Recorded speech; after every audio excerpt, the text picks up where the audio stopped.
എല്ലാവർക്കും സ്വാഗതം. എന്താണ് ആംപ്ലിഫയർ? ആംപ്ലിഫയറുകളെ വിവിധ ക്ലാസുകളാക്കി മാറ്റിയിരിക്കുന്നത് എന്തുകൊണ്ടാണ്? ഏതൊക്കെയാണ് പ്രധാനപ്പെട്ട ആംപ്ലിഫയർ ക്ലാസുകൾ? ഈ വിഷയങ്ങൾ ഈ വ്ലോഗിലൂടെ ചർച്ച ചെയ്യാനാണ് ഉദ്ദേശിക്കുന്നത്. ദുർബലമായ ഒരു സിഗ്നലിൻ്റെ ശക്തി കൂട്ടാൻ വേണ്ടി ഉപയോഗിക്കുന്ന സംവിധാനത്തെയാണ് ആംപ്ലിഫയർ എന്ന് വിളിക്കുന്നത്. ഇലക്ട്രോണിക്സിലെ അത്ഭുത ശിശു എന്ന് വിളിക്കപ്പെടുന്ന ട്രാൻസിസ്റ്റർ ഉണ്ടല്ലോ, ഈ ട്രാൻസിസ്റ്ററിന്റെ കണ്ടുപിടുത്തമാണ് ആംപ്ലിഫയറുകളെ ശക്തിപ്പെടുത്തുന്നതിൽ, ആംപ്ലിഫയറുകളെ വികസിപ്പിക്കുന്നതിൽ കാര്യമായ പങ്കുവഹിച്ചത്. ട്രാൻസിസ്റ്ററുകൾക്ക് മുമ്പ് സിഗ്നൽ ആംപ്ലിഫൈ ചെയ്യാൻ വാക്വം ട്യൂബുകളെയായിരുന്നു ആശ്രയിച്ചിരുന്നത്. ദുർബലമായ ഒരു ഓഡിയോ സിഗ്നലിന്റെ സ്വഭാവത്തിൽ ഒരു മാറ്റവും വരുത്താതെയാണ് ആംപ്ലിഫയർ അതിനെ ശക്തിപ്പെടുത്തേണ്ടത്. ഉദാഹരണമായി, ഒരു ദുർബല ഓഡിയോ സിഗ്നലിലുള്ള ഓഡിയോ ഫ്രീക്വൻസിയെയും മറ്റു സവിശേഷതകളെയും അതേപോലെ നിലനിർത്തിക്കൊണ്ടാണ് ആംപ്ലിഫയർ ആ സിഗ്നലിൻ്റെ പവർ കൂട്ടുന്നത്, ശക്തി കൂട്ടുന്നത്. ഞാനിപ്പോൾ സംസാരിക്കുന്ന സമയത്ത് വായുവിലേക്ക് വന്നുകൊണ്ടിരിക്കുന്ന ഈ ശബ്ദം ഈ മൈക്രോഫോണിൽ എത്തുന്നു. ഈ മൈക്രോഫോണിലെ ഡയഫ്രത്തെ അത് വൈബ്രേറ്റ് ചെയ്യിക്കുന്നു. സ്പീക്കറിന് നേരെ ഓപ്പോസിറ്റായ ഒരു പ്രവർത്തനമാണ് ഇവിടെ നടക്കുന്നത്. ഒരു ജനറേറ്റർ ഉപയോഗിച്ച് നമ്മൾ എങ്ങനെ വൈദ്യുതി ഉണ്ടാക്കുന്നോ അതുപോലെയാണ്, അതിന് സമാനമായ ഒരു കാര്യമാണ് ഇവിടെ നടക്കുന്നത്. ജനറേറ്ററിന്റെ സ്ഥാനത്ത് ഇവിടെ മൈക്രോഫോൺ ആണെന്ന് മാത്രം. അതായത് ശബ്ദം ഡയഫ്രത്തിൽ തട്ടുന്ന സമയത്ത് ഉണ്ടാകുന്ന വൈബ്രേഷൻ കാരണമായി ഈ ഡയഫ്രം ചലിക്കും.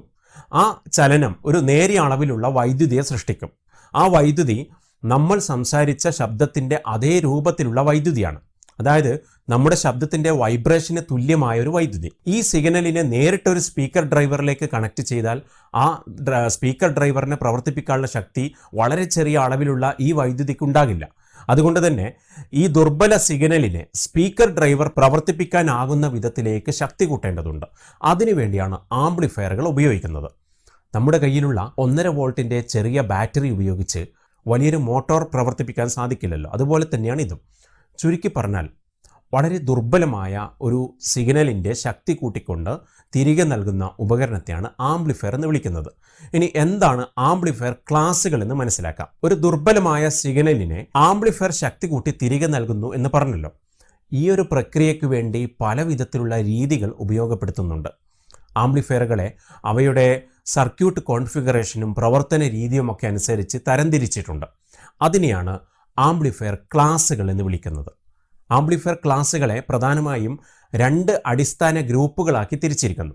അതിൽ class A, class B, class A B, class C എന്നിവ ഒരു ഗ്രൂപ്പിലും class D, class E, class F തുടങ്ങിയവ മറ്റൊരു ഗ്രൂപ്പിലും ഉൾപ്പെടുന്നു. ഒരു ആംപ്ലിഫയർ, ആ ആംപ്ലിഫയറിൻ്റെ ആംപ്ലിഫിക്കേഷൻ പ്രക്രിയ എങ്ങനെ നടത്തുന്നു, ഒരു ഓഡിയോ സിഗ്നലിനെ എത്രത്തോളം കൃത്യമായി ആംപ്ലിഫിക്കേഷൻ നടത്തുന്നു, എത്രത്തോളം കാര്യക്ഷമതയോടെ ആംപ്ലിഫിക്കേഷൻ നടത്തുന്നു തുടങ്ങിയ കാര്യങ്ങളെല്ലാം ആംപ്ലിഫയർ ക്ലാസുകളെ അടിസ്ഥാനമാക്കിയാണ് ഉള്ളത്. ഇവിടെ ഞാൻ 2 കാര്യം സൂചിപ്പിച്ചു: കാര്യക്ഷമത, കൃത്യത. ഇതിനെക്കുറിച്ച് നമുക്കൊന്ന് മനസ്സിലാക്കാൻ ശ്രമിക്കാം. ആദ്യം നമുക്ക് ആംപ്ലിഫയർ കാര്യക്ഷമത അഥവാ എഫിഷ്യൻസി എന്താണെന്ന് നോക്കാം.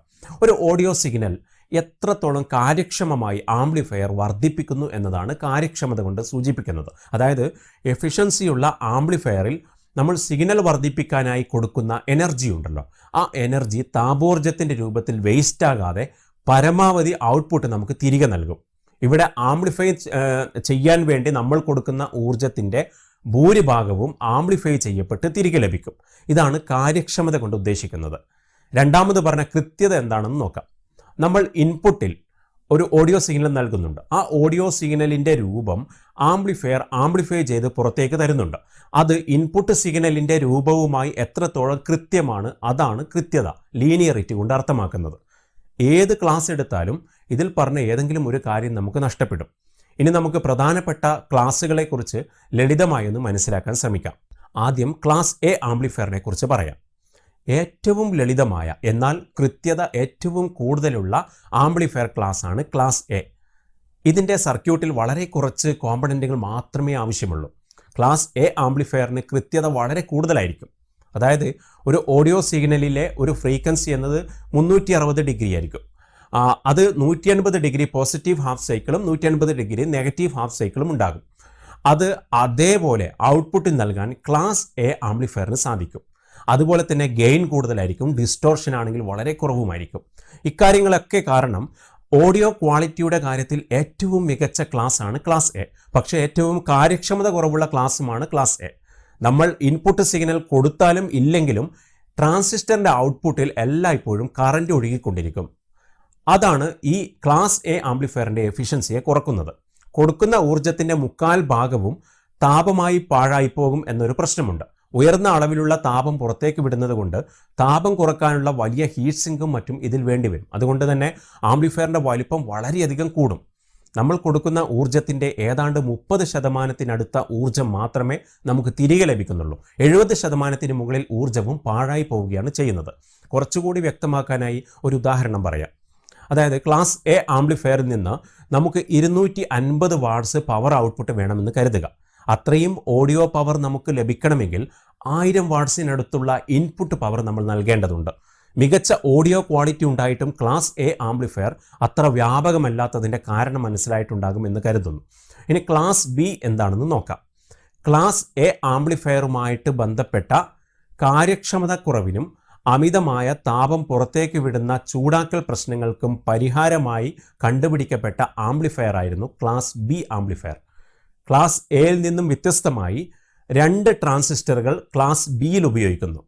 ഒരു ട്രാൻസിസ്റ്റർ ശബ്ദ സിഗ്നലിൻ്റെ പോസിറ്റീവ് ഭാഗം നൽകുമ്പോൾ അടുത്ത ട്രാൻസിസ്റ്റർ നെഗറ്റീവ് ഭാഗം നൽകുന്നു. ക്ലാസ് എയിലുള്ള പ്രധാന പ്രശ്നമായിരുന്നു ട്രാൻസിസ്റ്ററിൻ്റെ ഔട്ട്പുട്ടിലൂടെ എല്ലാ സമയത്തും കറണ്ട് ഒഴുകുന്ന പ്രശ്നം. അത് ക്ലാസ് ബിയിൽ പരിഹരിക്കപ്പെട്ടു. അതായത് ക്ലാസ് ബിയിൽ ഇൻപുട്ട് സിഗ്നൽ വരുന്ന സമയത്ത് മാത്രമേ ട്രാൻസിസ്റ്ററിൻ്റെ ഔട്ട്പുട്ടിൽ വൈദ്യുതി ഉണ്ടാവുകയുള്ളൂ.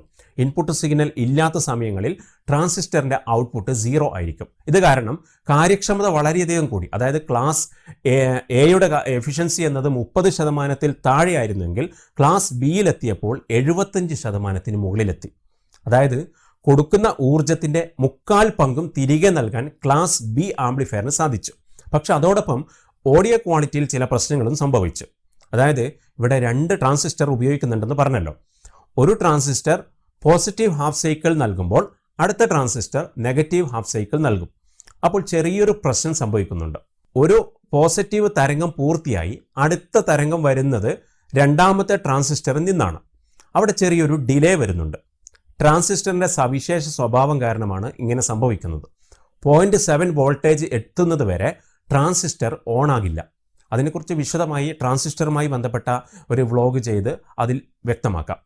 അതായത് ഒരു പൂർണ്ണ തരംഗത്തിൻ്റെ പോസിറ്റീവ് ഭാഗം പൂർത്തിയായതിനു ശേഷം അത് തുടങ്ങുന്ന സമയത്തും നെഗറ്റീവ് ഭാഗം ആരംഭിക്കുന്ന സമയത്ത് 0.7 വോൾട്ട് എത്തുന്നത് വരെ ഒരു താമസം വരും. അതുകൊണ്ട് നെഗറ്റീവ് ഭാഗം കുറച്ച് മാറി തുടങ്ങും. ഈ സമയത്ത് താമസം വരുന്ന ഭാഗം വരെയുള്ള സിഗ്നൽ നഷ്ടപ്പെടുന്നു. ഇത് പുറത്തേക്ക് വരുന്ന ശബ്ദത്തിൻ്റെ ഔട്ട്പുട്ടിൽ ഡിസ്റ്റോർഷൻ എന്നൊരു മോശം പ്രതിഭാസം സൃഷ്ടിക്കും. തരംഗത്തിൻ്റെ ആ ടൈം ഗ്യാപ്പിലേക്ക് എത്തുന്ന സമയത്ത് ഔട്ട്പുട്ടിൽ ശബ്ദം കട്ടാകും. ഇത് മില്ലി സെക്കൻഡിനുള്ളിൽ സംഭവിക്കുന്നത് കൊണ്ട് നമുക്ക് വളരെ പ്രകടമായിട്ട് മനസ്സിലാകില്ലെങ്കിലും സംഗീതത്തിൻ്റെ കാര്യത്തിലൊക്കെ ചെറിയൊരു ക്വാളിറ്റി കുറയുന്നതായി നമുക്ക് ഫീൽ ചെയ്യും. അത് കാരണം ഔട്ട്പുട്ടിൻ്റെ കൃത്യത, ലീനിയറിറ്റിയിൽ ചെറിയ കുറവ് സംഭവിക്കും.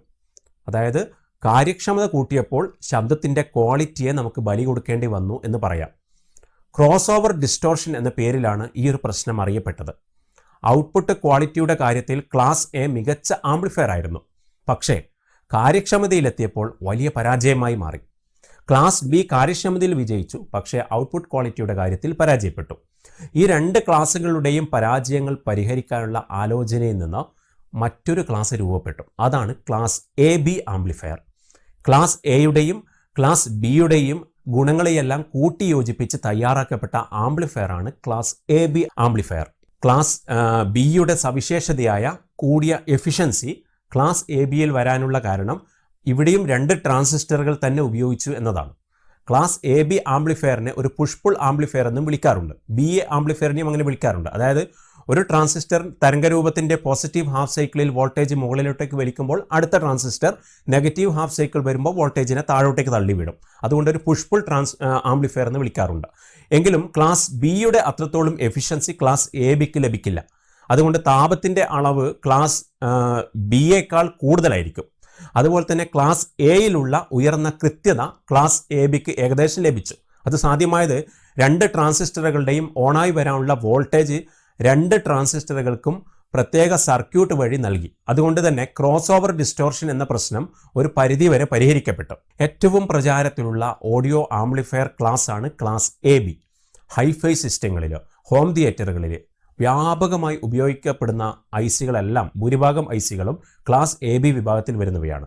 TDA 7294, LM 3886, TDA 2030, TDA 2050 തുടങ്ങിയ നിരവധി ഐസികൾ ക്ലാസ് AB വിഭാഗത്തിൽ പെടുന്നുണ്ട്. RF ഓസിലേറ്ററുകൾ, RF ആംപ്ലിഫയർ, FM ട്രാൻസ്മിറ്ററുകൾ, ബൂസ്റ്റർ ആംപ്ലിഫയർ, ഉയർന്ന ഫ്രീക്വൻസി റിപ്പീറ്ററുകൾ തുടങ്ങിയ സ്ഥലങ്ങളിലൊക്കെ ഉപയോഗിക്കുന്ന ആംപ്ലിഫയറാണ് ക്ലാസ് C. ക്ലാസ് സിയിൽ കൃത്യതയേക്കാൾ കൂടുതൽ എഫിഷ്യൻസിക്കാണ് മുൻഗണന നൽകിയത്. അതിനായി പല വിട്ടുവീഴ്ചകളും ചെയ്ത് ഡിസൈൻ ചെയ്യപ്പെട്ട ക്ലാസ്സാണിത്.